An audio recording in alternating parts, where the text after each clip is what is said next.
Okay dear students, next हमारा topic क्या है? एंजाइना। क्लियर आ रहा है सबको? ये एंजाइना हमारा टॉपिक होगा।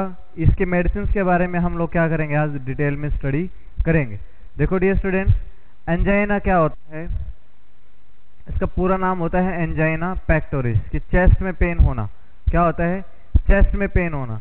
आप लोग कैसे आइडेंटिफाई करते हो किसी पेशेंट को एंजाइना पेक्टोरिस है या फिर एमआई की वजह से ऐसे कुछ कंडीशन ओरिजिनेट हो रही है?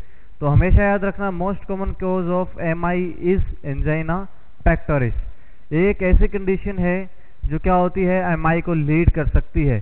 तो यहाँ पर देखो, हम लोगों के पास क्या होती हैं, कितने तरह की हमारे पास एंजाइना के टाइप्स हो सकते हैं। देखो, तो मैं यहाँ पर लिखता हूँ सबसे पहले most common type of angina.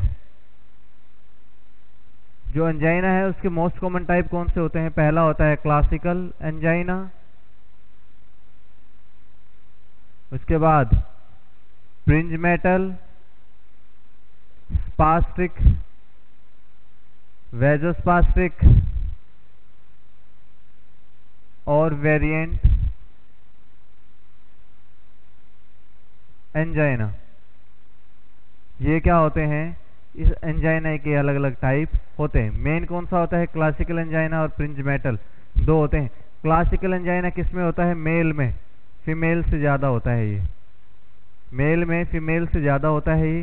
Fringe metal female में मेल से ज़्यादा होता है। ठीक है, लेकिन after the menopause, after the age of menopause, या मैं क्या बोल सकता हूँ, आफ्टर मीनोपॉज, मेल और फीमेल दोनों क्या हो जाते हैं? इक्वली डिस्टर्ब होते हैं। किससे? फ्रिंज मेटल एंजाइना से। मीनोपॉज किस में आती है? फीमेल्स में आती है, खाली मेल्स में नहीं होता मीनोपॉज, याद रखना ये चीज। ठीक है, दूसरा अब हम लोग देखते हैं कि डिफरेंस क्या होता है दोनों के बीच में।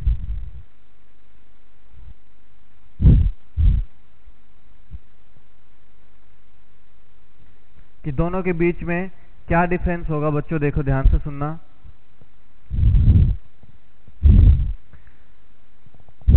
एक तरफ लिखो क्लासिकल एंजाइना, ठीक है, और दूसरी तरफ लिखना आप लोग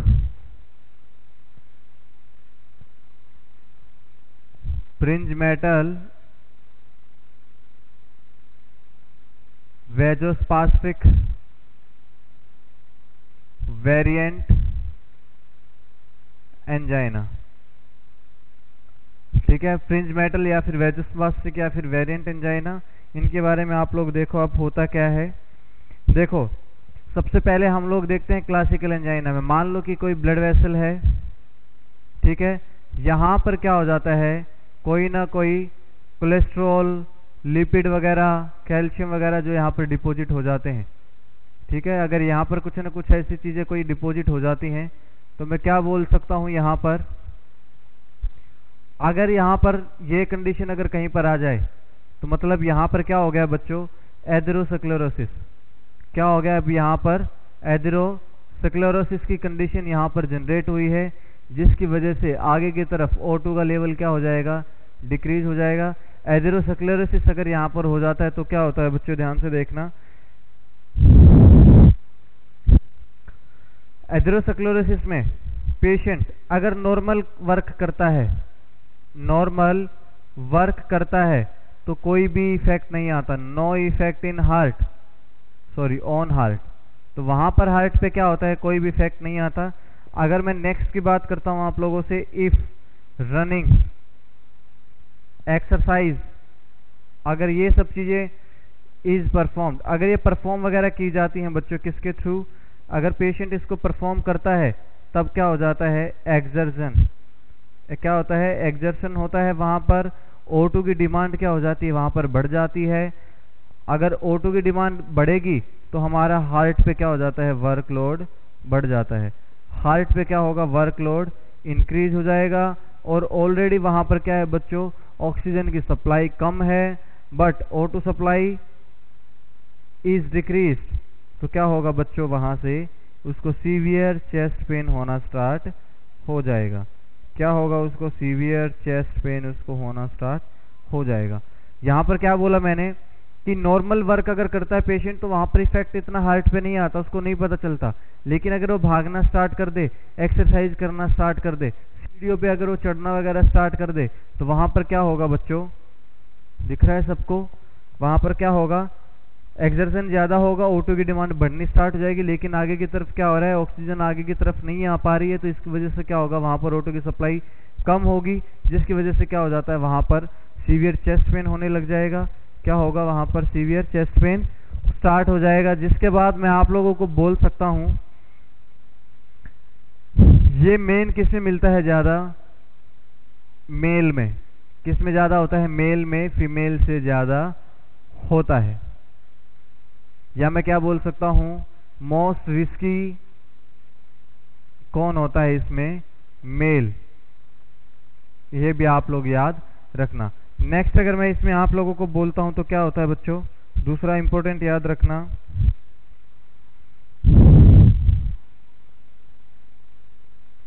अब इसमें डायरेक्ट मैं बोल सकता हूं कि इसमें क्या होती है बच्चों, O2 की डिमांड क्या हो जाती है, इंक्रीज। क्या होती है इसमें, O2 की डिमांड इंक्रीज यहां पर बहुत ज्यादा हो जाती है।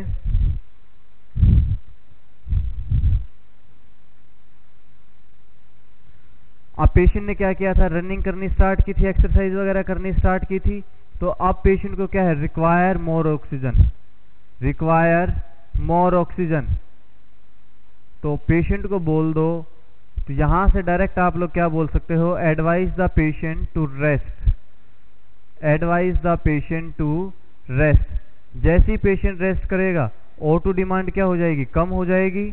जैसे ही O2 डिमांड कम होगी बच्चों, तो चेस्ट पेन भी कम क्या हो जाएगा, कम वहां पर हो जाएगा। ठीक है, चेस्ट पेन क्या हो जाएगा, कम हो जाएगा। क्यों भैया, पेशेंट ने अब रेस्ट करना स्टार्ट कर दिया है, अब हार्ट का ऑक्सीजन की डिमांड कम है, पेशेंट रिलैक्स कर रहा है, तो चेस्ट पेन क्या हो जाता है, सबसाइड वहां पर हो जाता है। नेक्स्ट अगर अब मैं आप लोगों से बात करता हूं प्रिंजमेटल, वेसोस्पास्टिक और वेरिएंट एंजाइना के बारे में अगर मैं आप लोगों को बोलता हूं, तो ये क्या होता है, ये फीमेल्स में सबसे ज्यादा मिलता है। किसमें सबसे ज्यादा मिलता है, सबसे ज्यादा मिलता है। और कब मिलता है, ये सर्दियों में सोते हुए रात को ज्यादातर क्या हो सकता है, ये मिल सकता है। ठीक है, होता क्या है, मैंने यहां पर आप लोगों को बोला था कि एथेरोस्क्लेरोसिस की वजह से हुआ था।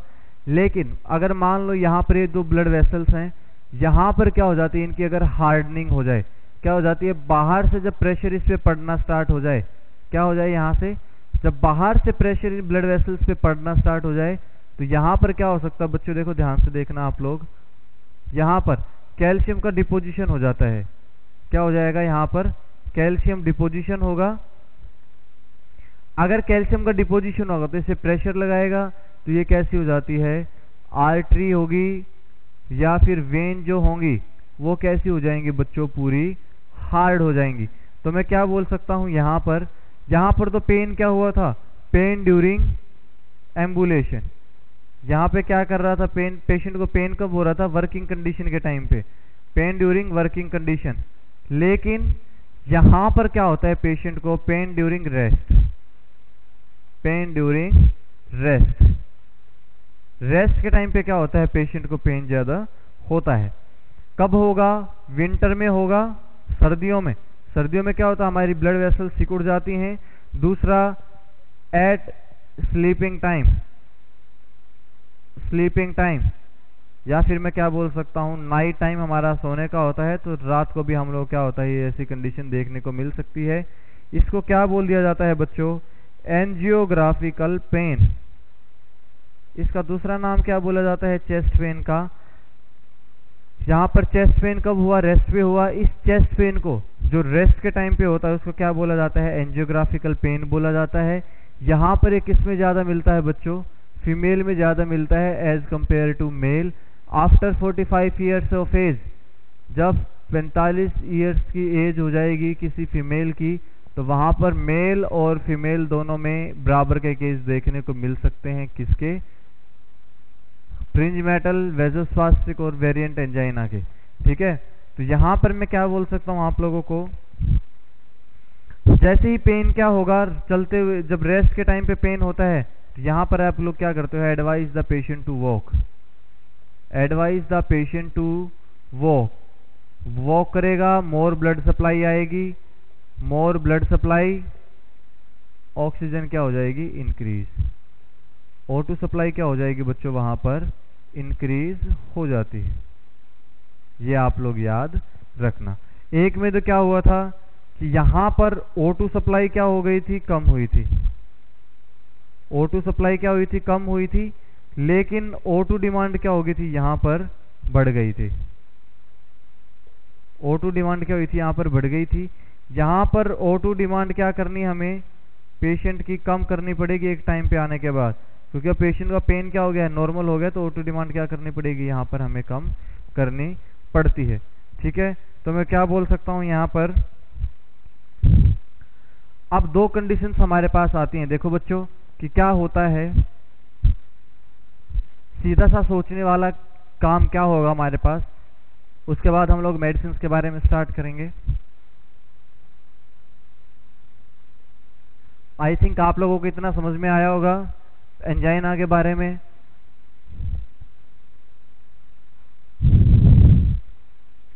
देखो अगर मैं आप लोगों को बोलता हूं तो क्या होता है,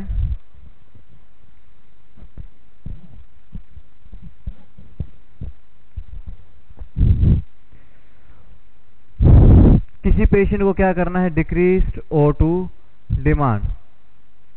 कौन से पेशेंट में करनी थी O2 डिमांड को कम, ऐसा पेशेंट जिसको क्या हुआ था, पेन ड्यूरिंग एम्बुलेशन, कि चलते हुए उसको क्या हो रहा था, पेन होता था, पेन ड्यूरिंग वॉकिंग या फिर एम्बुलेशन मैं बोल सकता हूं।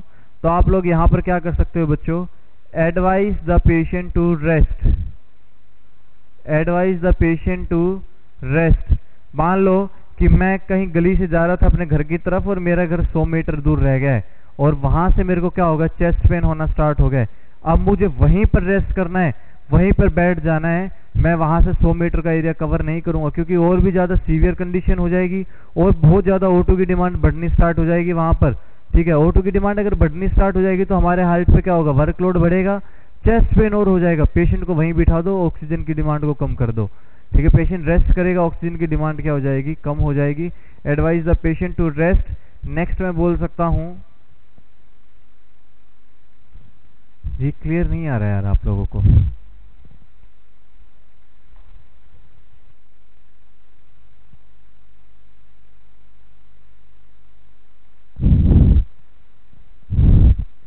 अब आ रहा है clear. Advise the patient to rest to decrease oxygen demand. जब पेशेंट क्या कर देगा, जब व्हेन पेशेंट रेस्ट इज, या मैं कहूँ क्या बोल सकता हूँ, is on rest, oxygen demand decreases. क्या हो जाता है बच्चों, oxygen demand decreases, workload on heart also decreases. जो हार्ट पे वर्कलोड होगा वो क्या होगा बच्चों, वो भी क्या हो जाता है, कम हो जाता है। ठीक है, यह आप लोग याद रखना। दूसरा मैं क्या बोल सकता हूं, increase O2 supply, increase O2 supply. यहां पर क्या करना है, देखो ऑलरेडी इस पेशेंट को क्या था, ऑक्सीजन कम मिल रहा था, जिसकी वजह से क्या हो रहा था, उसको चेस्ट पेन हो रहा था। अब हमें ऑक्सीजन को और ना बढ़ा करके पेशेंट को रेस्ट करने के लिए बोल देना है, ऑक्सीजन की डिमांड हार्ट में कम हो जाएगी और वर्कलोड क्या हो जाएगा, वहां पर कम हो जाएगा। अगर मैं बात करता हूं ऑक्सीजन की, अगर increase O2 supply, O2 supply को इंक्रीज कम करना पड़ेगा। जब पेशेंट का क्या कर रहा था, रेस्ट पे था, पेशेंट किस पे था, रेस्ट पे था, और चेस्ट पेन क्या हो गया, वहां पर इंक्रीज हो गया, चेस्ट पेन इंक्रीजेस। तो जिसकी वजह से क्या करना पड़ेगा, advise the patient to walk और शिफ्ट इनटू द हॉस्पिटल। वही देखो, एक जगह पे तो क्या था, एथेरोस्क्लेरोसिस था, वहां से तो कंटिन्यू ऑक्सीजन क्या हो सकती है, थोड़ी बहुत सप्लाई हो सकती है। लेकिन जो कैल्शियम की वजह से हार्डनिंग हो रही थी, अगर कंप्लीट हार्डनिंग हो जाए तो वहां तो ऑक्सीजन सप्लाई होगी ही नहीं। तो वहां पर हमें क्या करना पड़ेगा, पेशेंट को हॉस्पिटल में क्या करना पड़ेगा, शिफ्ट करना पड़ेगा। Advise the patient to work, sorry, advise the patient to walk और shift into the hospital immediately and administer oxygen. और क्या करना पड़ेगा, एडमिनिस्टर ऑक्सीजन, और पेशेंट को क्या कर दो आप लोग, ऑक्सीजन एडमिनिस्टर कर दो विया नेजल प्रोंक्स, नेजल कैनुला या फिर नेजल प्रोंक्स से आप लोग क्या कर सकते हो, पेशेंट को ऑक्सीजन दे सकते हो। ठीक है, यह आप लोग याद रखना। ये क्या हो गया आप लोगों का, इतना ऑक्सीजन की डिमांड कहाँ पर क्या करना है, ये आप लोगों को पता चल गया। नेक्स्ट अब हम लोग बात करते हैं मेडिकल मैनेजमेंट के बारे में। मेडिकल मैनेजमेंट के बारे में अब हम लोग क्या करेंगे, यहाँ पर डिस्कस करते हैं। अब आप सबको पता है बच्चों कि क्या होगा मेडिकल मैनेजमेंट में, हम लोग विनोडाइलेटर के बारे में यहाँ पर पढ़ेंगे, नाइट्रेट्स के बारे में हम लोग क्या करेंगे, यहाँ पर पढ़ेंगे। ठीक है, जैसे मैंने आप लोगों को वेजोडाइलेटर में पढ़ाया था, विनोडाइलेटर में क्या एग्जाम्पल लिखवाया था, वहाँ पर एंजाइना लिखवाया था कि एंजाइना में यूज करेंगे कौन सी, नाइट्रेट्स के बारे में हम लोग क्या करते हैं वहाँ पर पढ़ेंगे। ठीक है, तो एंजाइना की मेडिकल मैनेजमेंट की हम लोग बात करते हैं। मेडिकल मैनेजमेंट देखो कैसे होगा मेडिकल मैनेजमेंट में, देखो आप लोग पहला देखना, नाइट्रेट्स क्या देंगे हम लोग, नाइट्रेट्स। नाइट्रेट्स कैसी होती हैं, विनोडाइलेटर।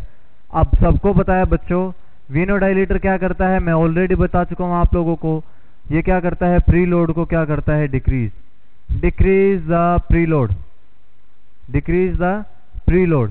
अब क्या होगा, जो ड्यूरिंग डायस्टोल, जब वेंट्रिकल का डायस्टोल होगा या रिलैक्स करेंगी वहां पर क्या होगा, ब्लड क्या होगा, कम आएगा, ब्लड विल बी डिक्रीज या blood feeling will be decrease. अगर ब्लड फीलिंग क्या होगी, डिक्रीज होगी, तो वहां पर क्या हो जाएगा, हार्ट पे वर्कलोड क्या हो जाएगा, heart workload will be decreases. वहां पर अब हार्ट के पास ज्यादा ब्लड नहीं आ रहा है, अब उसको ज्यादा काम करने की रिक्वायरमेंट नहीं है, तो क्या होगा, वहां से हार्ट का वर्कलोड कम हो जाएगा और कार्डियक आउटपुट भी क्या होगा, डिक्रीज हो जाएगा। तो जिसकी वजह से हार्ट को ऑक्सीजन की सप्लाई की रिक्वायरमेंट डिक्रीज हो जाएगी, O2 सप्लाई डिक्रीज। ठीक है, पेशेंट क्या हो जाएगा, फील्स रिलैक्स, पेशेंट कैसा हो जाएगा, वहां पर रिलैक्स हो जाता है। किसकी वजह से होता है, इन नाइट्रेट्स की वजह से। क्या करेगा, इसने ब्लड वेसल्स को क्या कर दिया, वेन्स को डायलेट किया। अब वहां पर क्या होगा, प्रीलोड, मतलब मैंने क्या बोला था, जो वेंट्रिकल की फीलिंग्स जो होती है वहां पर क्या आएगा, ब्लड ही कम आएगा। अब ब्लड कम आएगा तो हार्ट से कार्डियक आउटपुट भी क्या होगा, कम जाएगा, ऑक्सीजन की डिमांड कम हो जाएगी, ऑक्सीजन की सप्लाई नहीं, सॉरी ऑक्सीजन डिमांड, यहाँ पर ऑक्सीजन सप्लाई नहीं ऑक्सीजन डिमांड लिखना। O2 की डिमांड क्या हो जाएगी बच्चों, कम हो जाएगी। जब O2 की डिमांड डिक्रीज हो जाएगी तो चेस्ट पेन क्या हो जाएगा, डिक्रीज, चेस्ट पेन डिक्रीज, और मैं क्या बोल सकता हूँ, रिलैक्स हो सकता है पेशेंट, और पेशेंट क्या हो जाएगा बच्चों, वहां पर ऑलमोस्ट रिलैक्स हो जाएगा। ये क्या था हमारा कि हमने मेडिकल मैनेजमेंट पहले क्या देखा, हम लोगों ने नाइट्रेट्स के बारे में देखा, ये क्या होते हैं, इसकी drug of choice in angina, याद रखना ये बात, drug of choice in angina. Next की अगर मैं बात करता हूँ, यहाँ पर बीटा ब्लॉकर्स हम लोग क्या कर सकते हैं, यहाँ पर दे सकते हैं। ठीक है, बीटा ब्लॉकर क्या करता है, देखो ध्यान से सुनना,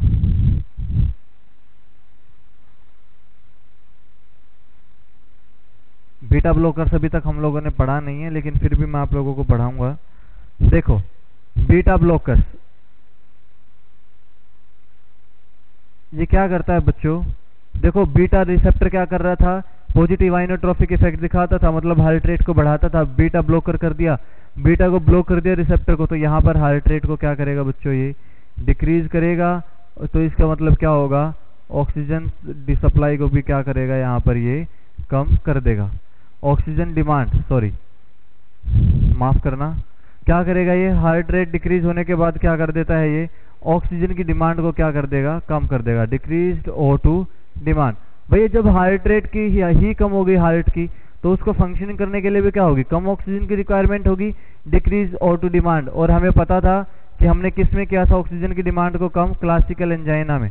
किस में किया था कि पेशेंट को रेस्ट दे दो, पेशेंट रिलैक्स करेगा तो ऑक्सीजन की डिमांड उससे कम हो जाएगी, तो चेस्ट पेन क्या हो सकता है, वहां पर रिलीफ हो सकता है। लेकिन अगर मैं बात करूं दूसरा जो बीटा ब्लॉकर होता है, क्या करता है, ये वेजो कंस्ट्रिक्शन करेगा। क्या करेगा बच्चों, वेजो कंस्ट्रिक्शन करेगा, जिसकी वजह से क्या हो जाएगा, O2 सप्लाई कम होगा, O2 सप्लाई क्या होगा, डिक्रीज होने की वजह से क्या हो सकता है, contraindicated is fringe metal, contraindicated in fringe metal angina. क्यों करना पड़ेगा इसमें कॉन्ट्राइंडिकेटेड, क्योंकि फ्रिंज मेटल एंजाइना में हमें क्या करना होता है, O2 की डिमांड को बढ़ाना होता है, क्योंकि यहाँ पर पेशेंट को क्या होता है, रेस्ट पे प्रॉब्लम आ रही थी। तो यहाँ पर क्या करेगा, जब ये O2 सप्लाई को कम कर देता है वेजोकंस्ट्रिक्शन की वजह से, भाई देखो मान के चलो कि ये हमारी ब्लड वेसल थी, लेकिन क्या हो गया, अब वेजोकंस्ट्रिक्शन की वजह से बिल्कुल क्या हो गई, कंस्ट्रिक्ट होने की वजह से अब यहाँ से ऑक्सीजन सप्लाई क्या हो जाती है, डिक्रीज हो जाती है। O2 सप्लाई क्या होगी, यहाँ पर डिक्रीज हो जाएगी, जिसकी वजह से मैं क्या बोल सकता हूँ बच्चों, यहाँ पर जब O2 सप्लाई डिक्रीज हो जाएगी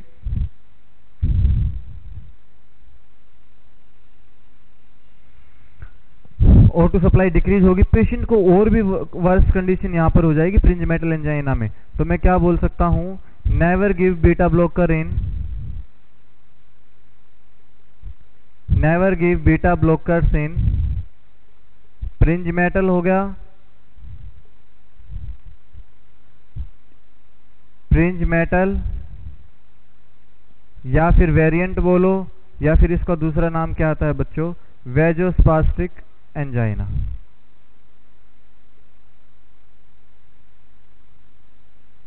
ठीक है, तो वहां पर आप लोगों को इसको नहीं देना है, ये आप लोग क्वेश्चन मार्क कर लेना और इंपॉर्टेंटली याद रखना कि अगर पेशेंट को क्लासिकल एंजाइना है then you can give beta blockers because there is the need of decrease oxygen demand, कि वहां पर हम लोगों को ऑक्सीजन डिमांड को कम ही करना है।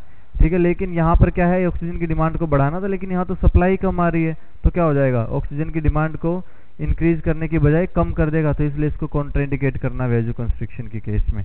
तो नेक्स्ट अगर मैं बोलता हूँ आप लोगों को कैल्शियम चैनल ब्लॉकर,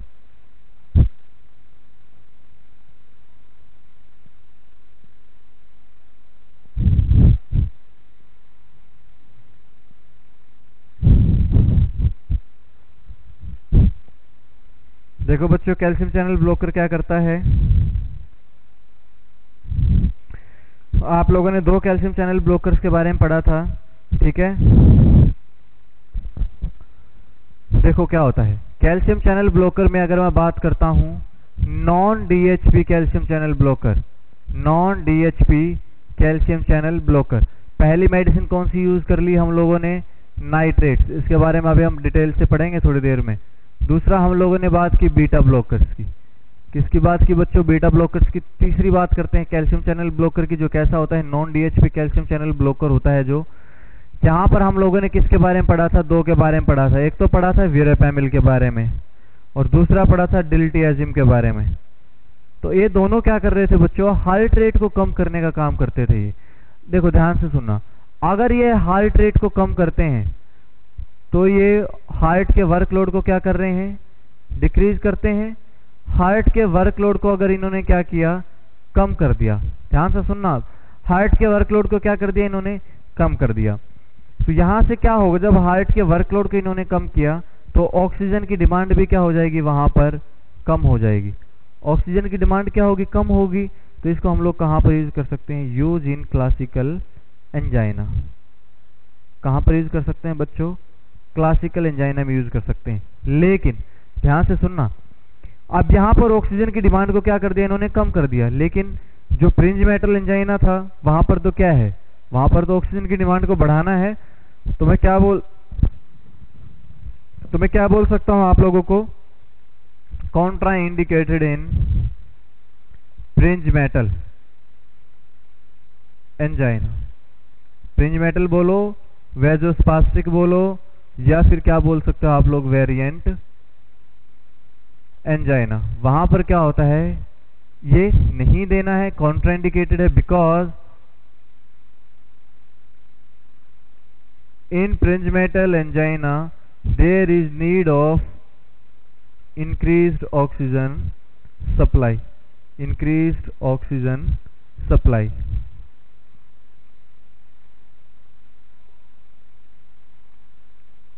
ठीक है, यह आप लोग याद रखना, there is need of increased oxygen supply। यह आप लोगों को क्लियर दिख रहा है ना वहां पर, ये अब आप नेक्स्ट देखो कि ऐसा कुछ हुआ। अगर हम लोग बात करते हैं, ये तो कौन सा था, non DHP calcium channel blocker, non dihydropyridine calcium channel blocker की हम लोगों ने बात की थी। नेक्स्ट मैं अगर बात करता हूं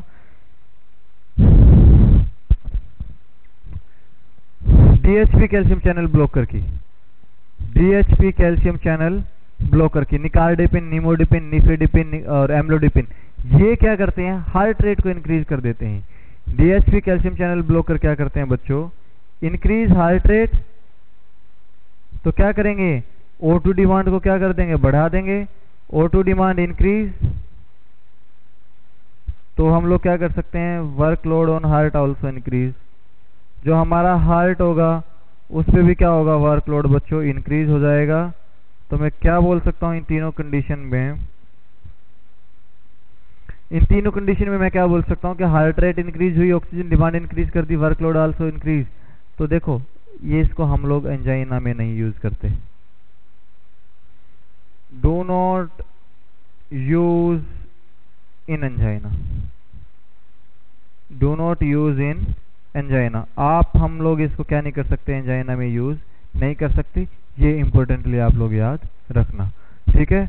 नेक्स्ट की अगर मैं बात करता हूं आप लोगों से, अब फुल डिटेल में हम लोग किसके बारे में पढ़ेंगे बच्चों, नाइट्रेट्स के बारे में अब हम लोग पढ़ते हैं।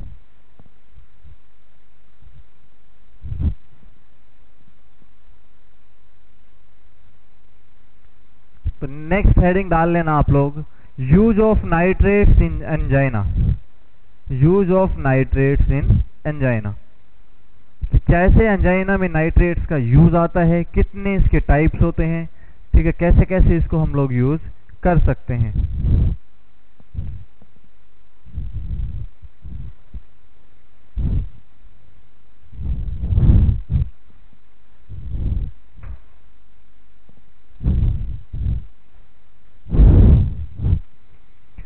देखो नाइट्रेट्स इन एंजाइना,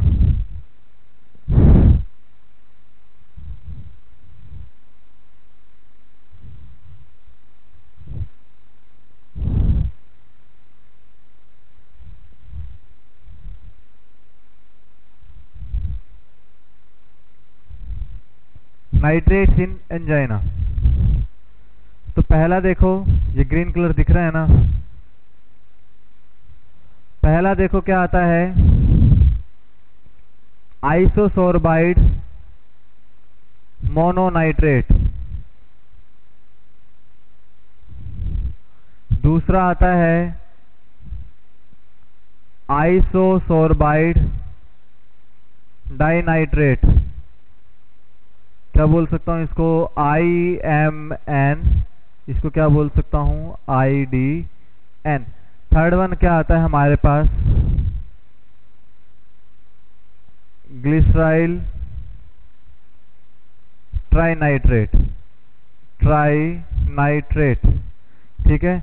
ग्लिसराइल ट्राइनाइट्रेट हम लोग क्या बोल सकते हैं, इसको बोल सकते हैं, इसको क्या बोला जाता है, GTN, और इसी को क्या बोल दिया जाता है बच्चों, नाइट्रोग्लिसरिन, नाइट्रोग्लिसरिन NTG। इसका नाम क्या होता है, देखो जो हमारे पास आइसोसोर्बाइड मोनोनाइट्रेट है, इसको क्या बोल दिया जाता है, सॉर्बिट्रेट, क्या बोल दिया जाता है इसको, सॉर्बिट्रेट। आप सबने इसका नाम सुना होगा, क्या बोल दिया जाता है इसको, सॉर्बिट्रेट, और ये क्या होता है, NTG। याद रखना, बहुत सारे बच्चे लिख देते हैं NTG, ये ऐसा नहीं होता है भाई, ये आप लोग याद रखना, this is a very common sense, आप लोगों में ये होना चाहिए। मैंने कहीं पर देखा भी था, ये व्हाट्सएप ग्रुप में कहीं पर आया था कि जो लड़के 10th और 12th करके हॉस्पिटल में काम करना स्टार्ट कर देते हैं, वो ऐसा कुछ लिख देते हैं NTG, और फिर ब्लेम किसको मिलता है, नर्सिंग स्टाफ को। और आप लोगों, हमारा नर्सिंग स्टाफ भी बहुत बार क्या करता है, ऐसी गलतियां करता है, ये ऐसे NTG लिख देता है, ये NTG होता है नाइट्रोग्लिसरिन। ये आप लोग मेनली याद रखना, be careful in your field, be respectful regarding your profession, आप लोग ये चीज इनको याद रखना यार, ये NTG नहीं आता है, ये NTG होता है, ठीक है, ये NTG होगा यहाँ पर। आप लोग देखो, अरे हाँ इसका मैं देखो, सॉर्बिट्रेट को नहीं बोलते, माफ करना, IDN को बोलते हैं सॉर्बिट्रेट, जो IDN है इसको सॉर्बिट्रेट बोलते हैं, इसको बोलते हैं मोनोट्रेट। क्या बोलते हैं बच्चों इसको, मोनोट्रेट। देखो ध्यान से सुनना, मोनो, क्या है ये, मोनोनाइट्रेट। मोनो, नाइ को हटा देना यहाँ से, नी को, मोनोट्रेट लिख देना यहाँ पर, और सॉर्बिट्रेट और नाइट्रोग्लिसरीन, ये तीन हम लोग क्या करते हैं मोस्टली यहाँ पर सबसे ज़्यादा यूज़ करते हैं। देखो रूट की अगर हम लोग बात करते हैं, ठीक है,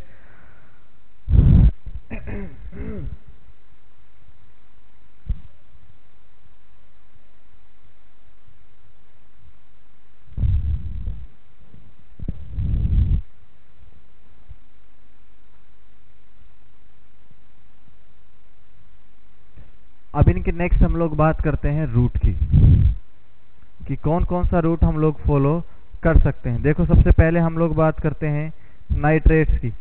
तो हम लोग अगर कहीं पर देखते हैं, नाइट्रेट्स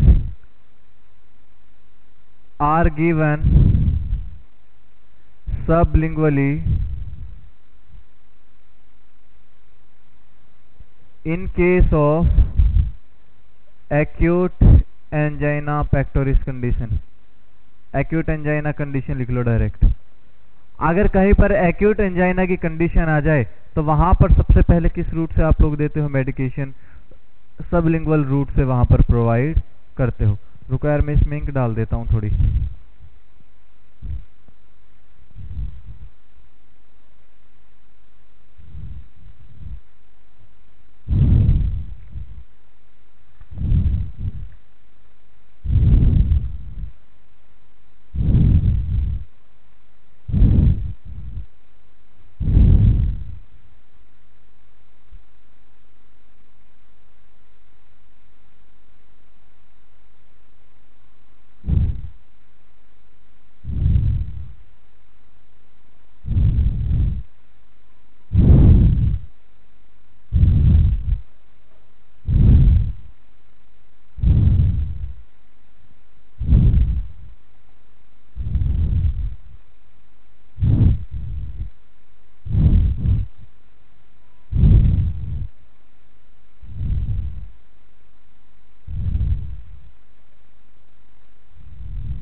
क्या बोला था हमने रूट के बारे में, कि सबसे पहले कहां पर दिया जाता है, सबलिंगुअली रूट से दिया जाता है। तो मैं यहां पर क्या बोल सकता हूं सबलिंगुअल रूट में, कि यहां पर इसकी बायो अवेलेबिलिटी क्या होती है, थोड़ी सी ज़्यादा होती है। बायो अवेलेबिलिटी क्या होगी, यहाँ पर ज़्यादा होगी, तो क्या होगा इसमें सडन रिलीफ पेशेंट को मिलता है। क्या आता है बच्चों, पेशेंट को सडन रिलीफ मिलेगा, पेशेंट क्या हो जाएगा, जल्दी वहाँ पर ट्रीट हो जाएगा। नेक्स्ट अगर मैं बात करता हूँ, अगर ओरल रूट से दिया, किससे दिया बच्चों, डायरेक्ट ओरल रूट से दिया, तो यहाँ पर इसकी बायो अवेलेबिलिटी क्या रहती है, as normal as sublingual route. जैसा सबलिंगुअल रूट से देते हैं वैसा ही होगा, बट यहाँ पर क्या आएगा, लेस इफेक्ट। यहाँ पर क्या आता है, लेस इफेक्ट आएगा। अगर आप लोगों ने डायरेक्ट बोल दिया कि आप पानी के साथ दवाइयाँ ले लो, तो यहाँ पर क्या आता है, लेस इफेक्ट आएगा। और लेस इफेक्ट क्यों आएगा बच्चों, यहाँ पर ध्यान से देखना, क्योंकि ये जो less dissolve in gastric region, जो हमारा गैस्ट्रिक रीजन होगा वहां पर क्या होती है, ये कम डिजोल्व होती है। Less dissolve in gastric region, ये हमारे गैस्ट्रिक रीजन में क्या होती है बच्चों, कम डिजोल्व होती है। दूसरा मैं क्या बोल सकता हूं, मैंने बोला सबलिंगुअली रूट पे, यहां पर क्या प्रेजेंट होती है, सलाइवा। जो हमारी नाइट्रेट मेडिकेशन होती है, nitrate fast dissolve in saliva, या मैं क्या बोल सकता हूं, there will be rapid dissolution of nitrate in saliva. दूसरा मैं क्या बोल सकता हूं, क्वेश्चन याद रखना, rapid dissolution of nitrate in saliva. इसलिए क्या बोला जाता है, अगर किसी का मुंह सूखा हुआ हो तो हल्का सा एक सिप वाटर की देने के बाद वो क्या हो जाएगी, ओरल कैविटी वेट हो जाएगी, गीली हो जाएगी, तब आप लोग क्या कर सकते हो, उसको नाइट्रेट दे सकते हो। पेशेंट को जल्दी जल्दी क्या करेगी, सलाइवा के साथ फटाफट क्या हो जाएगी, वो ब्लड में मिक्स हो जाएगी, जिसके थ्रू क्या आ जाता है, सडन इफेक्ट आ जाता है, पेशेंट को सडन रिलीफ यहाँ पर मिलेगा। ठीक है, नेक्स्ट अब आप लोग देखो,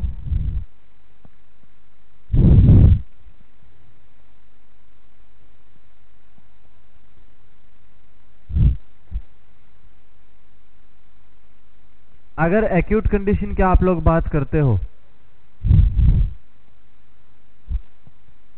अगर हम लोग एक्यूट कंडीशन की अगर हम लोग बात करते हैं तो मैं क्या बोल सकता हूं,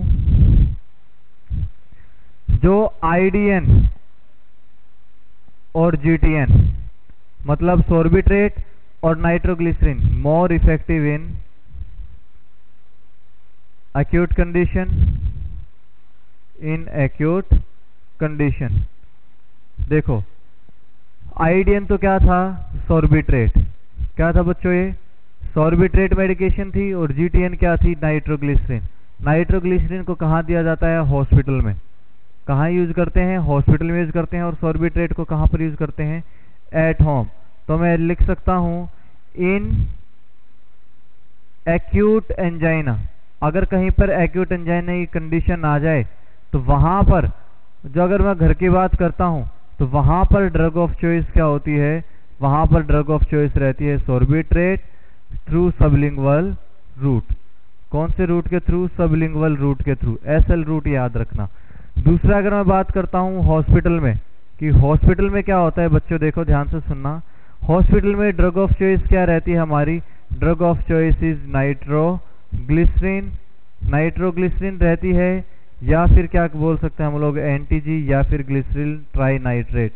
ग्लिसरील ट्राई नाइट्रेट ये किस रूट से दी जाती है, आईवी रूट से दी जाती है। ये क्या करती है, सडन हेडेक, सडन हेडेक होगा, क्यों, ड्यू टू हाइपोटेंशन। तो हमेशा एक याद रखना कि एनटीजी का सबसे मोस्ट कॉमन साइड इफेक्ट क्या आता है, हाइपोटेंशन। जैसे ही हाइपोटेंशन होगा पेशेंट को क्या आ जाता है, सडन हेडेक वहां पर होने लग जाएगा। क्या होगा बच्चों, वहां पर सडन, यहाँ पर हाइपोटेंशन होने लग जाएगा। अगर आप लोगों से पूछता हो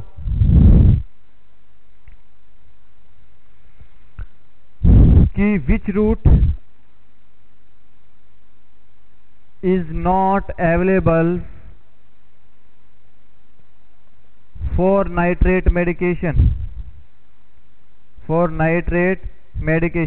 वहां पर ऑप्शन अगर आप लोगों को दिया जाता है ट्रांसडर्मल, आईवी, ट्रांसडर्मल अवेलेबल नहीं है क्या, या फिर आईवी रूट अवेलेबल नहीं है, आईएम रूट अवेलेबल ना हो, दूसरा उन्होंने पूछ लिया ओरल रूट, फिर पूछ लिया उन्होंने sublingual route.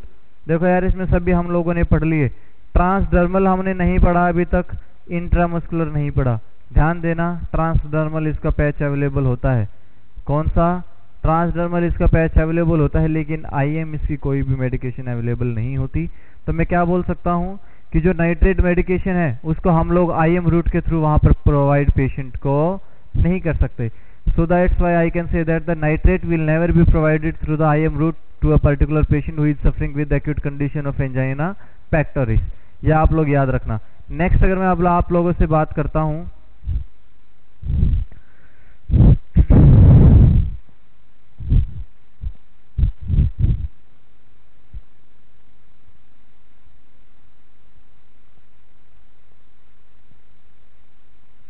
which nitrate has minimum first pass metabolism organ effectivity, या मैं क्या बोल सकता हूं, ऐसा कौन सा नाइट्रेट है जिसके पास सबसे कम फर्स्ट पास मेटाबॉलिक इफेक्ट आएगा। विच, एक क्वेश्चन और बना लेना, which drug has minimum first pass metabolism in liver. कौन सी मेडिकेशन है जिसके पास सबसे कम फर्स्ट पास होता है, मिनिमम फर्स्ट पास मेटाबॉलिज्म होता है? कहीं पर दे दिया जाए आईडीएन, आईएमएन, जीटीएन या फिर एनटीजी, या फिर आप लोगों से कहीं पूछ लिया जाए all of the above. Always क्या करना है आप लोगों को? अब आप सबको पता है कि सबलिंगुअल हम लोग देते हैं, सबलिंगुअल में क्या आ जाता है? आईडीएन, और आईडीएल का नाम क्या होता है? सॉर्बिट्रेट। इसका सबसे कम फर्स्ट पास मेटाबॉलिज्म होता है लीवर में, इसलिए क्या करती है? सबसे फास्ट रिलीफ क्या करती है? ये मेडिकेशन दी जाती है। क्या करना है आप लोगों को? सॉर्बिट्रेट का कहां पर यूज की जाती है? एट होम, घर पर। Maximum 3 dose can be given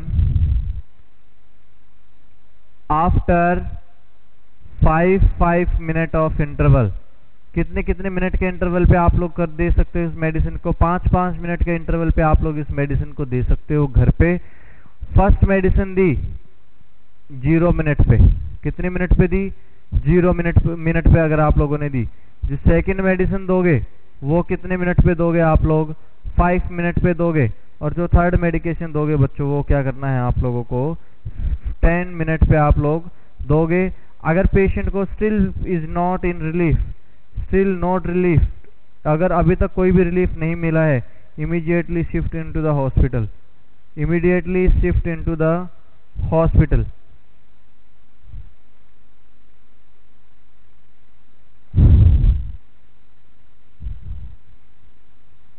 देखो इमीडिएटली क्या करना पड़ेगा उसको? Shift into the hospital. कि कहाँ कहाँ करना है? हॉस्पिटल में शिफ्ट कर दो उसको। नेक्स्ट अगर मैं आप लोगों को बोलता हूं बच्चों, होता क्या है? जब फर्स्ट मेडिकेशन दी थी ना पेशेंट को, तभी आप लोग क्या कर देना है? Ready for hospitalisation. तभी पेशेंट को हॉस्पिटलाइजेशन के लिए रेडी कर लो, एम्बुलेंस में रख लो उसको पेशेंट को। और जैसे जैसे पेशेंट बोले कि मुझे रिलीफ नहीं हो रहा है, अगर टाइम ज़्यादा लगता है जाने में, तो 5 या 10 मिनट के बाद आप लोग क्या कर सकते हो? पेशेंट को मेडिसिन प्रोवाइड कर सकते हो 5 मिनट के गैप के बाद। 3 डोज आप लोग उसको क्या कर सकते हो? मैक्सिमम दे सकते हो। ये आप लोग मोस्ट इंपॉर्टेंटली यहाँ पर याद रखना, ठीक है? तो क्या करना है आप लोगों को? अगर कोई भी पेशेंट एक्यूट कंडीशन में आता है हॉस्पिटल में, तो क्या करना है आप लोगों को?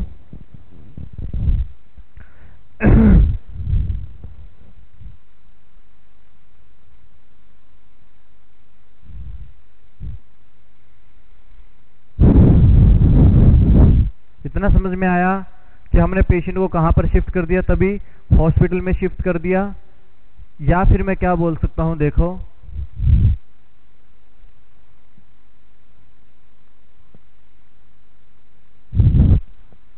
कैसे देना है आप लोगों को? How to give IDN at home, कि कैसे आप लोगों को देना है आईडीएन। एक्यूट कंडीशन हो गई पेशेंट को, क्या हुआ? कोई एक्यूट कंडीशन आ गई है पेशेंट को, तो हम लोग क्या बोल सकते हैं? Give 1 to 2 sip of water and keep the medicine under tongue, and keep the medicine below the tongue। और क्या करना है आप लोगों को? जीभ के नीचे मेडिसिन को क्या कर देना है? रख देना है। क्या हो जाएगी वहां पर? वेट म्यूकोजा होगा, तो वेट म्यूकोजा की वजह से वहां पर क्या होगा? सलाइवा आएगा, और सलाइवा क्या करता है? Help in dissolving of Sorbitrate, या मैं क्या लिख सकता हूं वहां पर? आइसोसोर्बाइड डाइनाइट्रेट को भी वो क्या कर सकती है? वहां पर ये डिसॉल्व कर सकती है। कौन कर सकती है डिसॉल्व? सलाइवा। कौन कर सकता है बच्चों? सलाइवा। आईडीएन का दूसरा नाम क्या होता है? सॉर्बिट्रेट, आइसोसोर्बाइड डाइनाइट्रेट, सॉर्बिट्रेट इसको बोल दिया जाता है। क्योंकि हमको सबको पता होना चाहिए, बिकॉज अगर हमारा मुंह सूखा होगा, जो हमारा ड्राई म्यूकोजा होगा, is not capable to dissolve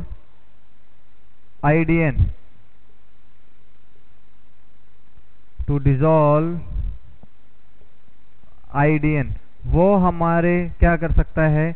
dry mucosa जो है उसको डिसॉल्व नहीं कर सकता। इसलिए आप लोगों को क्या करना है? उसको पहले 1 से 2 सिप क्या करना है? सिप का मतलब क्या होता है? घूट देना, पानी की घूट घूट करके देना है उसको, ठीक है, sip of water and keep the medicine below the tongue. Wet mucosa saliva क्या करेगी, help in dissolving of iodine या फिर सॉर्बिट्रेट। ये आप लोग याद रखना मेनली। कई बार क्या होता है बच्चों, बहुत बार पेशेंट कंप्लेन करता है कि मेरा माउथ बर्न कर रहा है। क्या कर रहा है कि मेरा माउथ बर्न करता है।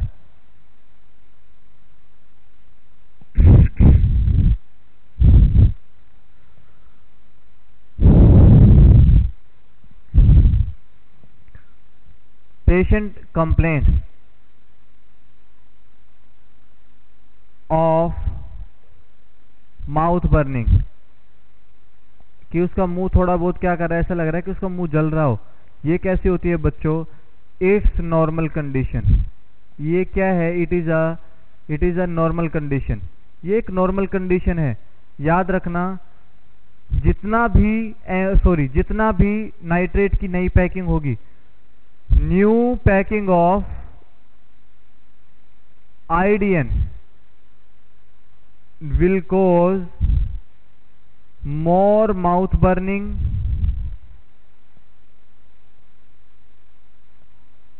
in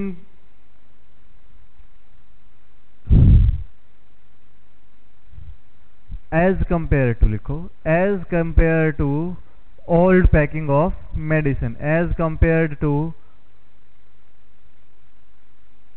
old medicine।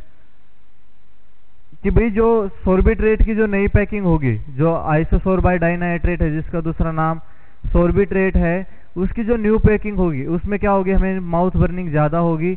लेकिन जो ओल्ड पैकिंग होगी उसमें माउथ बर्निंग क्या होती चली जाती है, उसका इफेक्ट कम देखने को मिलेगा। लेकिन but no effect on functioning of drug. लेकिन जो इफेक्ट है मेडिसिन का, sorry, but no change in effect of medicine, माफ करना गलत लिखा गया है, but no change in effect of medicine. But जो मेडिसिन का इफेक्ट है वो बिल्कुल भी चेंज नहीं होता, सेम इफेक्ट रहेगा, सेम उसकी एक्टिविटी वहां पर हम लोगों को देखने को मिलती है। ये आप लोग याद रखना। नेक्स्ट अगर मैं आप लोगों को बोलता हूं मैकेनिज्म ऑफ एक्शन,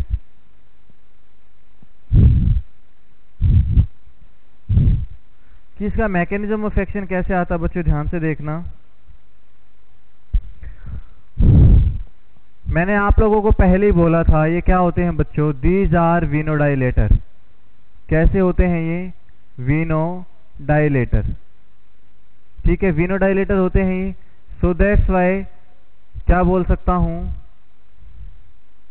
यहां पर एक साइकिल चेंज हो जाती है। क्या होती है, यहां पर एक साइकिल चेंज हो जाती है, इंक्रीज साइक्लिक, अब भी क्लियर दिख रहा है, increase cyclic GMP, glyceryl monophosphate एक साइकिल होती है, ये क्या हो जाती है, इंक्रीज होगी। जैसे ही ये साइकिल इंक्रीज होती है, ग्लिसराइल मोनोफॉस्फेटिक जो हमारी साइकिल होगी, ये क्या करती है, increase nitrous oxide, increase nitrous oxide. जैसे ही नाइट्रस ऑक्साइड का हमारी बॉडी में लेवल बढ़ता है, होता क्या है, इट कॉजेज वीनस डायलेशन। क्या करता है बच्चे, वीनस डायलेशन। अगर आप लोगों को याद हो तो मैंने आप लोगों को ब्लड में, जब आप लोगों को हीमोग्लोबिन पढ़ाया था, तब मैंने आप लोगों को बोला था कि जब हीमोग्लोबिन नाइट्रस ऑक्साइड के साथ मिलकर रहेगा तब ये वेन्स को क्या कर सकता है, डायलेट वहां पर कर सकता है। देखो तो यहां पर क्या होगा, वेनस डायलेशन हो गया, तो मैं क्या बोल सकता हूं, effect of nitrate is on venous dilation, effect of nitrate is more on venous dilation as compared to arterial dilation, as compared to venous dilation। तो मैं क्या बोल सकता हूं, venous नहीं, arterial, माफ करना, आर्टीरियल डायलेशन के कंपैरिजन में कौन ज़्यादा डायलेट होता है, वहां पर वीनस डायलेशन होगा। तो मैं बोल सकता हूं Venus dilation is more than arterial dilation.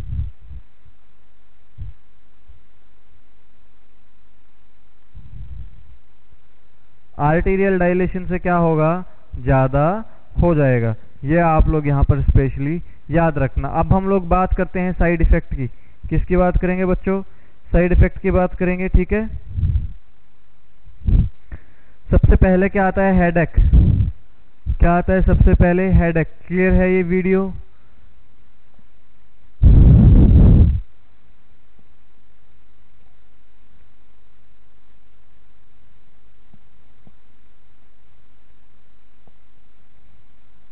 सबसे पहला आएगा हेडेक।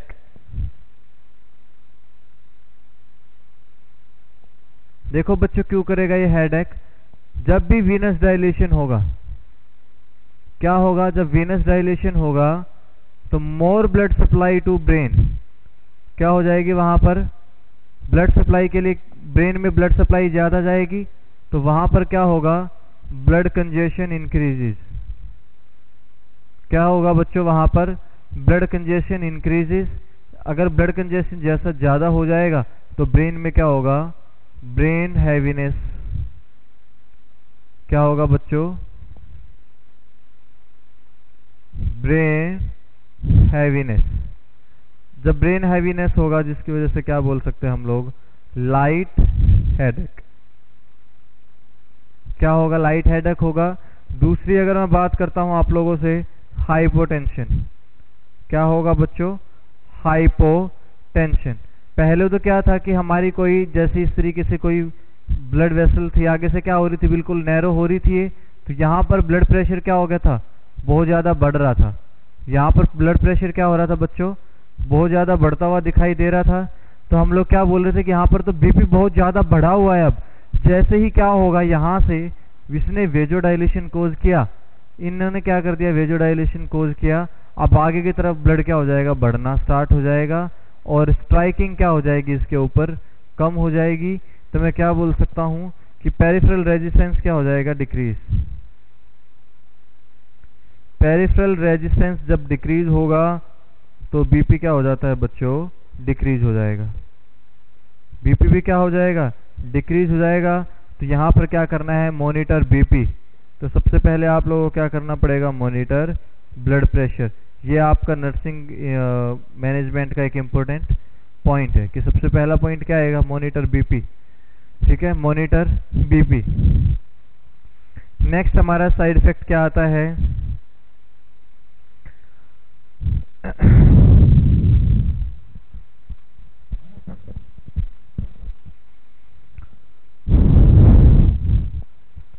नेक्स्ट आएगा रिफ्लेक्स टैकिकार्डिया।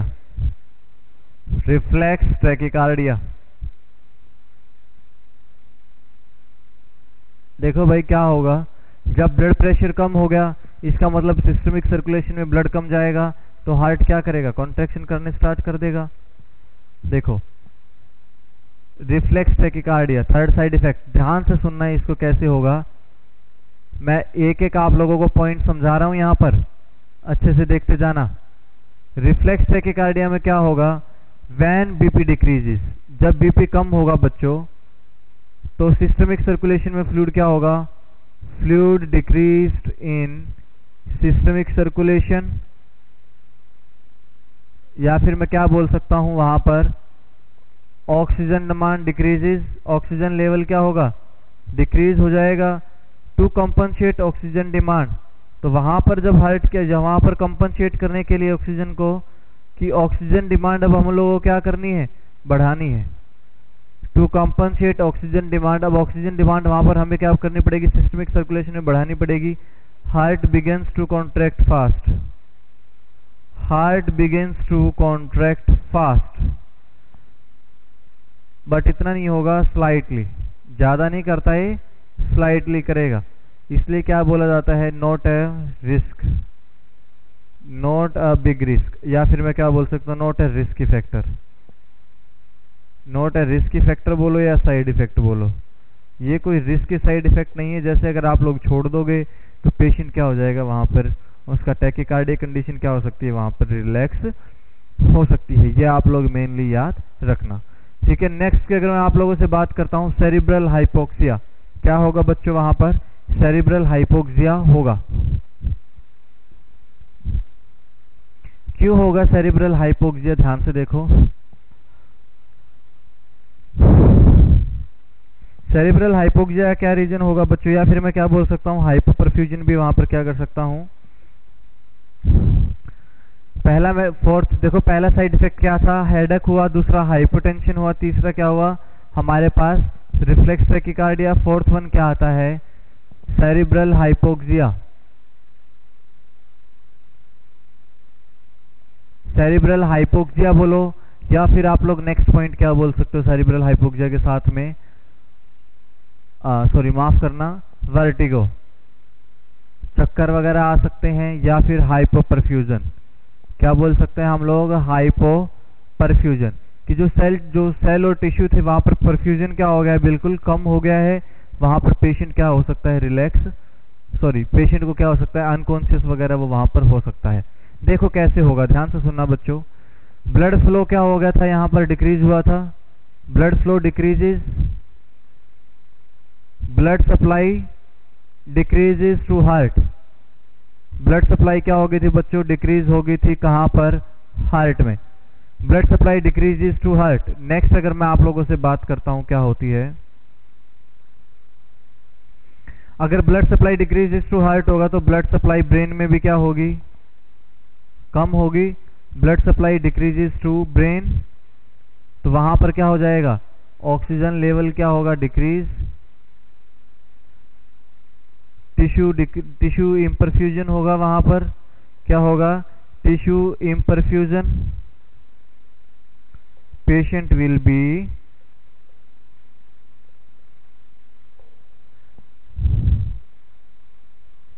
वर्टिगो। क्या देखने को मिलेगा? वर्टिगो, चक्कर वगैरह आ जाएंगे, और मे भी क्या हो सकता है? पेशेंट अनकॉन्शियस भी वहां पर हो जाए। जब अगर ऐसी कंडीशन यहां पर देखने को मिलती है तो आप लोग क्या बोलते हो? Provide oxygen therapy. क्या करोगे तब आप लोग? पेशेंट बच्चों क्या करोगे? पेशेंट को ऑक्सीजन थेरेपी आप लोग प्रोवाइड करते हो। Provide oxygen therapy. ये क्या होता है? More risky side effect, more risky side effect हम लोगों को देखने को मिलता है। नेक्स्ट साइड इफेक्ट इसका आता है मिथेमोग्लोबिनीमिया। मिथेमोग्लोबिनीमिया यहां पर क्या हो सकता है? देखो ध्यान से सुनना, मैंने आप लोगों को बोला था कि पहले तो क्या करता है ये,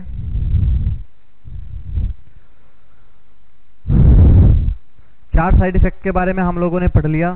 फिफ्थ पॉइंट इसका आता है, वो क्या आएगा? ध्यान से सुनना अब, मिथेमोग्लोबिनीमिया। मिथेमोग्लोबिनीमिया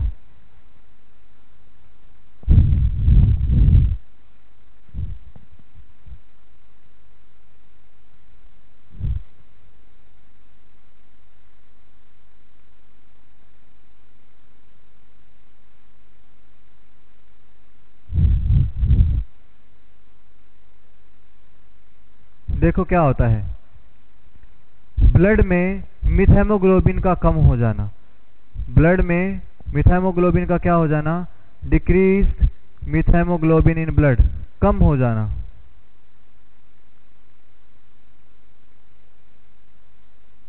decreased methemoglobin in blood.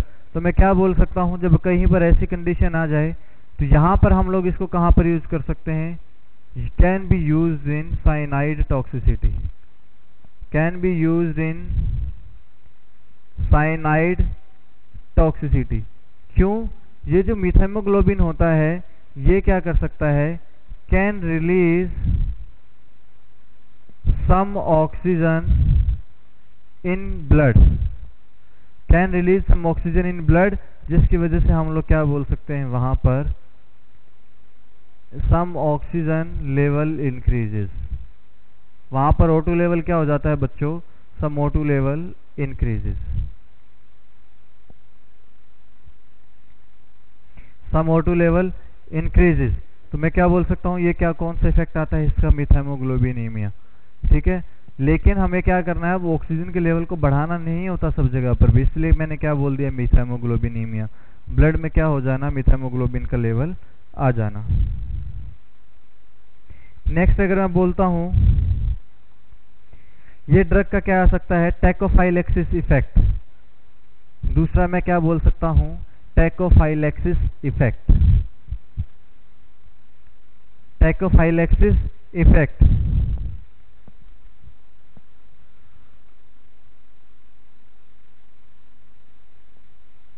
टैकोफाइलेक्सिस effect क्या होता है, देखो टैकोफाइलेक्सिस इफेक्ट ऑफ नाइट्रेट लिख देता हूं मैं कि क्या होगा रैपिडली। यहां पर मैं क्या बोल सकता हूं, टैकोफाइलेक्सिस इफेक्ट क्या होता है, इसको थोड़ा ध्यान से सुनना। रैपिड डेवलपमेंट ऑफ टॉलरेंस, क्या आ जाता है बच्चों वहां पर, rapid development of tolerance for our particular drug. और यहां पर हम लोग कौन सी मेडिसिन ले रहे हैं बच्चों, यहां पर हम लोग नाइट्रेट लेते हैं। तो मैं क्या बोल सकता हूं यहां पर, if we take nitrate regularly, if we take nitrate regularly,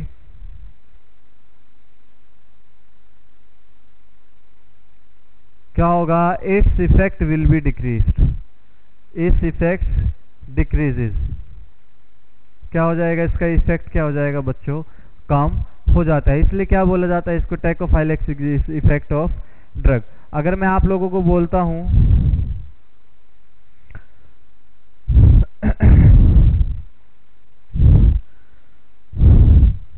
दो कंडीशन आ सकती हैं, अगर हम लोग किसी पेशेंट को ओरल टैबलेट देते हो आप लोग, या सबलिंगुअल रूट से कोई मेडिसिन देते हो। दूसरा आप लोग क्या करते हो, कोई पैच वगैरह होता है, पैच हो किसका, नाइट्रेट का। और मैंने बोला था कि ट्रांसडर्मल क्या अवेलेबल होते हैं, इसके पैच अवेलेबल होते हैं। देखो क्या कर सकते हो आप लोग, night dose can be miss, night dose can be और मस्ट भी क्या करना चाहिए आप लोगों को, मिस कर देनी चाहिए। क्योंकि रात को क्या होता है, रेस्टिंग टाइम होता है, क्या होता है, रेस्टिंग टाइम होगा। और क्या होगा बच्चों, यहाँ पर एक्सर्जन भी कम होगा, तो हार्ट पे वर्कलोड क्या होगा, कम होगा, तो नो नीड ऑफ मेडिकेशन। एक्सर्जन क्या होगा, कम होगा, तो मैं क्या बोल सकता हूँ, नो नीड ऑफ मेडिकेशन। ऐसे ही remove the patch in night, रात को क्या कर सकते हो, नाइट में रिमूव कर सकते हो, remove the patch in night. आप लोग रात को क्या करना, पैच को रिमूव कर देना। Because tolerance can be, because tolerance, because of tolerance, क्योंकि वहां पर क्या हो सकता है बच्चों, वहां पर टॉलरेंस उसका ज्यादा हो सकता है। ठीक है, या आप लोग इसको ज्यादातर याद रखना। ठीक है, आप जो पैच होता है नाइट्रेट का कितनी देर के लिए यूज कर सकते हो, 72 to 96 hours, can be used up to 72 to 96 hours तक आप लोग क्या कर सकते हो, इसको यूज कर सकते हो। नेक्स्ट अगर मैं बोलता हूं आप लोगों को, रात को उतार दो and apply in the morning, apply in morning but remove in night, at night, but क्या करो, रात को इसको उतार देना है। ठीक है, ये क्या होता है आप लोगों का, इन नाइट्रेट्स के बारे में हम लोग बात करते हैं। ठीक है, अगर मैं आप लोगों से बात करता हूं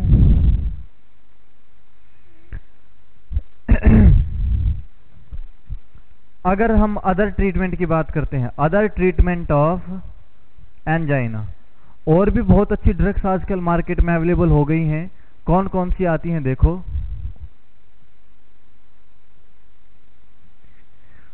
newer classification of potassium channel blocker, newer classification of potassium channel blocker कौन कौन सी आती हैं बच्चों, ट्राइमेटाजिडिन,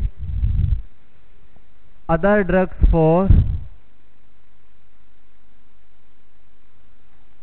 एंजाइना,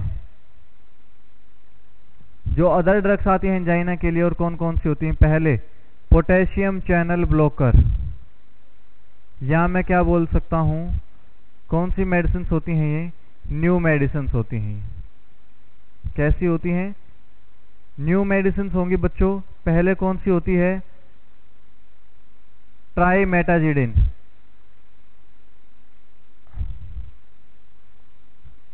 निकोरेंडिल, ये हमने पहले भी पढ़ा था, मैंने आप लोगों को बोला था कि कहाँ पर यूज किया जाता है बच्चों इसको। मैंने आप लोगों को पढ़ाया था पोटेशियम चैनल ब्लॉकर में, वहाँ पर निकोरेंडिल पढ़ाया था और मैंने आप लोगों को एक मेटाजिडिन भी पढ़ाया था वहाँ पर। दूसरा क्या पढ़ाया था बच्चों, मैंने आप लोगों को मेटाजिडिन के बारे में वहाँ पर मैंने आप लोगों को बताया था। ठीक है, तो हम लोग क्या कर सकते हैं, अब ध्यान से सुनना आप लोग।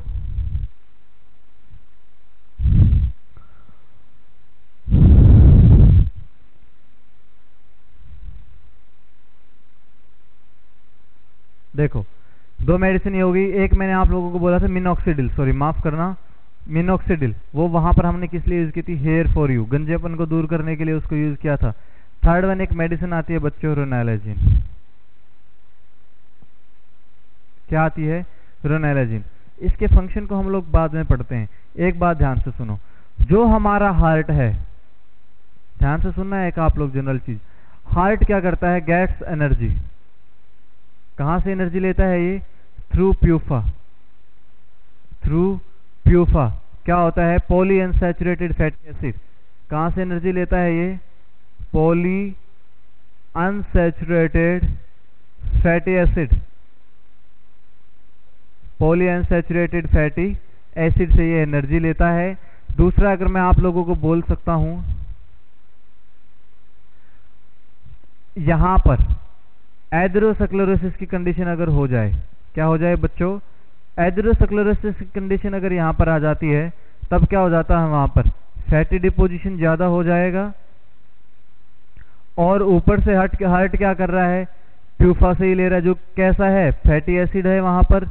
तो क्या आ सकता है बच्चों, यहां पर रिस्क इंक्रीजेस। क्या होता है, रिस्क इंक्रीजेस। अगर आप लोग नाइट्रोजन दे भी देते हो, सॉरी नाइट्रेट्स अगर आप लोग उसको क्या करते हो, दे भी देते हो, तब ये प्यूफा से ही क्या करता है, हमारा हार्ट मेडिसिन को एनर्जी को लेता है। लेकिन अगर मैं बात करता हूं इन तीन मेडिसिन की, ये तीनों मेडिसिन क्या करती हैं, these medicine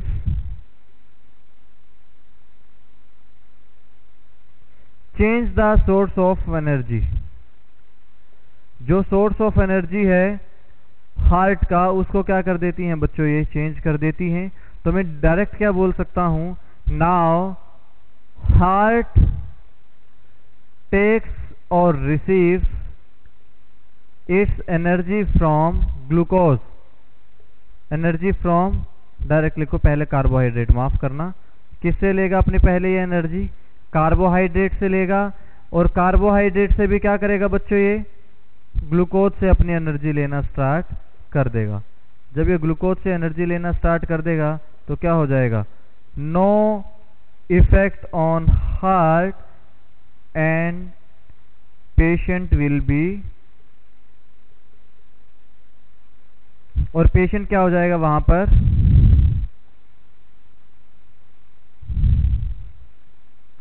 treated very easily, patient will be treated or relieved from angina very easily। ठीक है, देखो क्या हुआ था यहाँ पर बच्चे, ध्यान से सुनना, सबको दिख रहा है ये कि क्या करता था हमारा हार्ट, एनर्जी लेता था पॉली अनसैचुरेटेड फैटी एसिड से।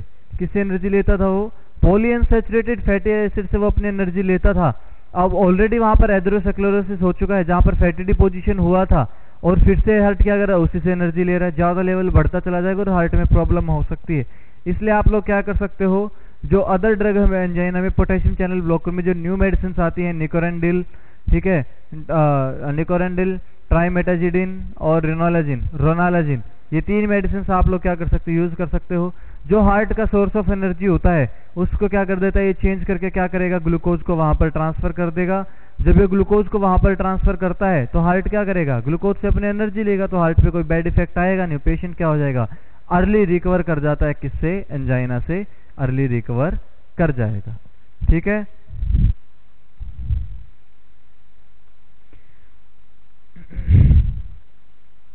नेक्स्ट अगर मैं बात करता हूं आप लोगों से,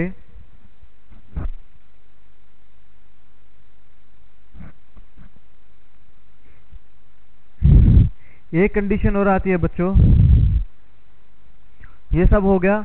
अगर आप लोगों ने किसी को अगर किसी पेशेंट में क्या है, देखो ग्लूकोज यूज की, डीएम पेशेंट है कोई, कैसा पेशेंट है, डीएम पेशेंट है, उसमें ग्लूकोज का लेवल क्या होगा, बढ़ेगा। ग्लूकोज क्या होता है उसमें, बढ़ता रहता है, माफ करना, ग्लूकोज क्या होती है उसमें, इंक्रीज।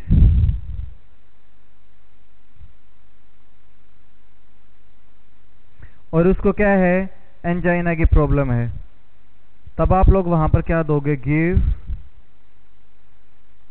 Potassium channel blocker. क्यों दोगे, क्योंकि वहां पर क्या होगी बच्चों, ज्यादातर ये जो ग्लूकोज होगी यूज्ड बाय हार्ट।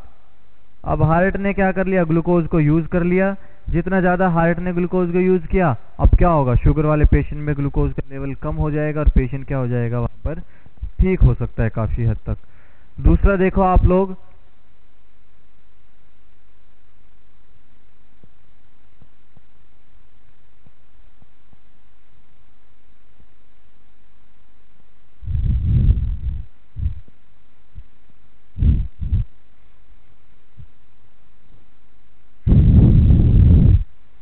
अब अगर मैं नेक्स्ट आप लोगों से बोलता हूं, अगर आप लोगों ने किसी पेशेंट को डायपाइरिडामोल दी, ये एक मेडिसिन होती है, डायपाइरिडामोल अगर किसी पेशेंट को देते हो आप लोग, तो क्या होता है बच्चों,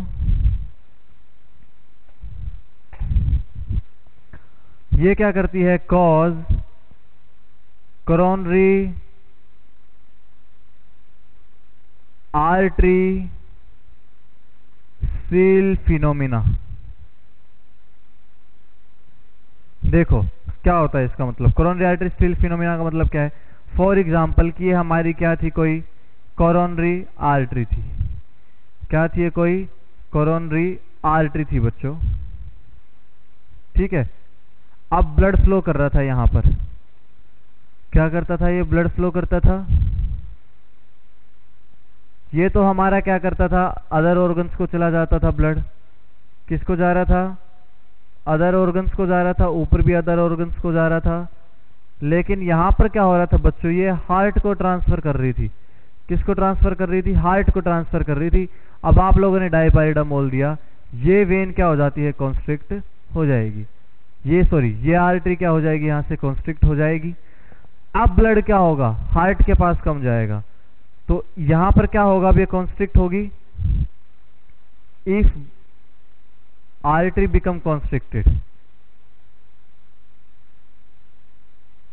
अगर आर्टरी क्या हो जाए, वहां पर कॉन्स्ट्रिक्टेड हो जाए, तो ब्लड सप्लाई क्या हो जाएगी वहां पर, decrease to heart, decreases in heart. जब ब्लड सप्लाई अगर हार्ट में कम हुई, चेस्ट पेन क्या हो जाएगा वहां पर, इंक्रीज हो जाएगा, चेस्ट पेन क्या हो जाएगा वहां पर, इंक्रीज हो जाएगा। तो आप लोग यहां पर क्या कर सकते हो, दो मेडिसिन आप लोग यहां पर प्रोवाइड कर सकते हो। पहला, गिव एस इनहिबिटर्स, क्या कर सकते हो, एस इनहिबिटर्स दे सकते हो। किस में दे सकते हो बच्चों, गिव एस इनहिबिटर्स में भी किस में देना है आप लोगों को, हमेशा याद रखना, क्लासिकल में। किस में देना है, क्लासिकल एंजाइना में देना है। अगर आप लोग ब्रिंज मेटल में दोगे तो वहां हार्ट रेट को बढ़ा देगा ये। Give non DHP CCB, non DHP calcium channel blocker दो। तीसरा दो पोटेशियम चैनल ब्लॉकर में ranolazine. Give potassium channel blocker में क्या दोगे आप लोग, रोनालाजिन। ये क्या कर सकते हो, इन तीनों को आप लोग दे सकते हो। क्या करोगे आप लोग, रोनालाजिन दोगे। जब अगर आप लोग रोनालाजिन देते हो तो ये क्या करता है बच्चों,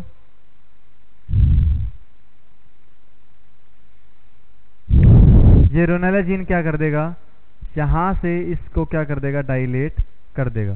क्या कर देगा, इसको डायलेट करेगा, ज्यादा ब्लड सप्लाई क्या होगी वहां पर जाने स्टार्ट हो जाएगी। अब देखो कोरोनरी आर्टरी स्टील फिनोमिना क्या होता है कि ब्लड तो मान लो यहां पर 15-15 ml ब्लड आ रहा था, इसमें कितना ml ब्लड आ रहा था, 15 ml आ रहा था। यहां पर 5 ml इसमें गया, 5 ml इसमें डिस्ट्रीब्यूट हो गया और 5 ml किस में हो गया, इसमें डिस्ट्रीब्यूट हो गया। यहां से ऐसे डिस्ट्रीब्यूट हो रहा था। लेकिन दूसरी कंडीशन में क्या हो गया बच्चों, ये जो ब्लड वेसल्स यहां से सप्लाई करती थी, इस तरीके से यहाँ पर 7.5 ml जाने लग गया और यहाँ पर भी 7.5 ml जाने लग गया। यहाँ पर कोई ब्लड सप्लाई नहीं थी और यहाँ पर कितना आ रहा था, 15 ml आ रहा था। तो जो कोरोनरी आर्टरी थी वहाँ पर तो क्या हो जाएगा, ब्लड लॉस हो जाएगा। इसी को क्या बोल दिया जाता है बच्चों, कोरोनरी आर्टरी स्टील फिनोमिना। तो ये रेनालाजीन यहाँ पर मोस्ट इंपोर्टेंट रोल प्ले करती है। लेकिन याद रखना गिव एस इनिबिटर्स को इतना जल्दी हम लोग यूज नहीं करते वहाँ पर, ठीक है, ना ही non DHP calcium channel blocker को यूज करते हैं। क्यों? क्योंकि सिर्फ एक क्लासिकल एंजाइना में यूज कर सकते हैं, लेकिन रेनालाजीन को हम लोग क्या कर सकते हैं, दोनों कैटेगरी में यूज कर सकते हैं। either it is classical angina or whether it is either it is classical angina और sorry, हम क्या कर सकते हैं रेनालाजीन को, ranolazine can be used in both condition, either it is classical angina और Prinzmetal variant या फिर vasospastic angina. Okay, this is the most important drug. Renaligine is most frequently used nowadays in case of angina. आप लोगों का ये क्या हुआ, आज एंजाइना के मेडिसिन के बारे में हम लोगों ने डिस्कस किया है। नेक्स्ट हम लोग मेडिसिन के बारे में पढ़ेंगे, एरिथमेटिक मेडिकेशंस के बारे में। किसके बारे में पढ़ेंगे बच्चों, एरिथमेटिक कंडीशंस के बारे में, जो इसकी मेडिसिन होंगी।